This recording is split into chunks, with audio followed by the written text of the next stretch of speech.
China's cities are dying, or even worse, coming into being as stillborn babies. Ordos Kangbashi, the world's biggest ghost city, is also located in China. Across China, there are hundreds of cities that have everything that a modern township needs: high-rise apartments, skyscrapers, developed waterfronts, and in the case of Tianducheng, China, even a miniature Eiffel Tower. But only one thing is missing in these townspeople. These towns developed by the Chinese state have failed to achieve their purpose. The latest case of a Tianjin, one of China's 4 municipalities, might tell us why China's supposedly modern cities are becoming burdensome ghost towns. Tianjin is, of course, not a ghost town. But the reasons of its failure are not very different from that of the Chinese ghost cities. As per an SCMP report, the much-hyped Tianjin is expected to drop out of China's top 10 cities in terms of economic size for the first time since records began. But why is Tianjin, a metropolis of 15.6 million people, suddenly losing relevance on China's economic map? Well, there is nothing to blame but China's state-led city development model. Chinese cities do not develop naturally.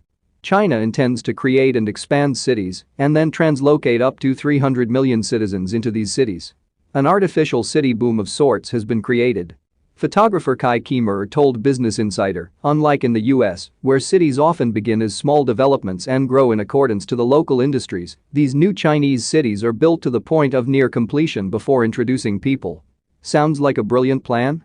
It could have been, except that China's citizens did not really move into these cities. Take the example of Tianjin. The city has not developed organically. In 2008, China launched a massive stimulus plan to offset the impact of the global financial crisis. Tianjin itself was made a poster child for rapid economic growth. But, of course, there was no demand amidst a global financial crisis to fuel Tianjin's growth. So, Chinese state-owned enterprises and state banks injected a plethora of debt into the city. Between 2010 and 2012, Tianjin did grow at a breakneck speed, powered by a skyscrapers building spree. However, now the perils of debt-powered fake booms are becoming clear. Amanda Du, a senior analyst with rating agency Moody's, said that Tianjin's debt-to-GDP ratio could rise to 40% this year, making it one of the top 5 indebted Chinese cities. Tianjin simply doesn't have the demand to match the amount of debt that has been injected into it by the Chinese state instrumentalities. Take the example of a project that built dozens of skyscrapers on a remote river bank. China publicized this project as its answer to New York's Manhattan Island. But China's Manhattan is nothing more than a ghost town today.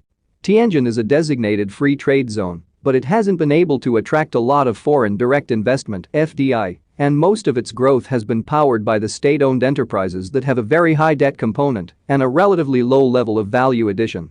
Tianjin is an example of what artificial, state-led boom can do to a city. And this is why most of China's cities are dying even before they come to life. China's state-led city development model simply cannot create thriving cities, and all it can manage is dead, ghost cities.